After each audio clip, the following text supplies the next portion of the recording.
Welcome back. Before we get into today's story, picture this. Dawn. Mist still sitting on a long, narrow lake, glassy and still. Above it on the slope, rows of vines climbing away from the water. It's quiet here in a way that feels almost deliberate, like the place has been waiting. That's the Finger Lakes in upstate New York. And in 2025, after roughly 2 centuries of being politely ignored by the wine world, it was named America's best wine region. Here's how that actually happened. People have been growing wine grapes in the Finger Lakes since 1829. But for most of that history, the region had a reputation problem.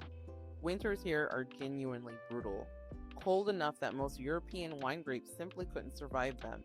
The wine industry that did exist leaned heavily on tough, cold-hardy native grapes that most serious wine drinkers dismissed outright. There was also no outside investment. While places like Napa and Sonoma eventually attracted big money and big names, the Finger Lakes stayed what it has always been. Small, family-run farms, building slowly and without a splash. The turning point has a name. Konstantin Frank, a Ukrainian-born horticulturist who arrived in the region in the late 1950s with a controversial idea. He believed the impossible European wine grapes, Venus vinifera, could actually survive Finger Lakes winters if you planted them correctly and chose the right rootstock.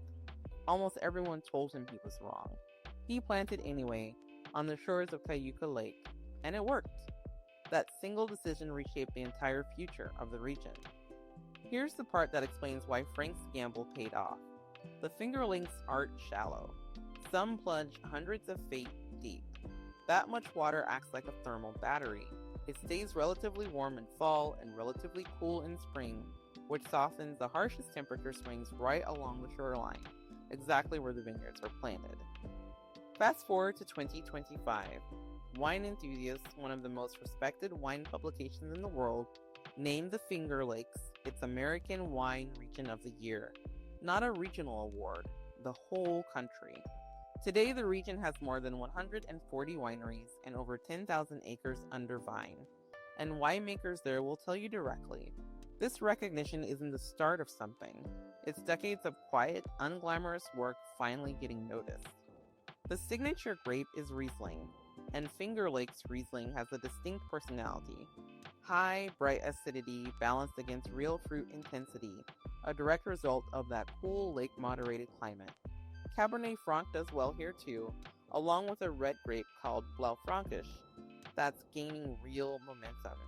And the region has an old, mostly forgotten sparkling wine region. It was once nicknamed the Rims of America after the French Champagne capital. So where do you start? A dry Finger Lakes Riesling is the obvious stop. It'll usually say dry on the label if you want to avoid the sweeter styles. Both are good, but they're genuinely different wines. 200 years is a long time to wait for anyone to notice, but it turns out patience, the kind these small family-run wineries had no choice but to practice, was the whole strategy the entire time. I hope you enjoyed this story about the Finger Lakes. Follow for wine short stories every weekend and longer ones like this every Monday. Welcome.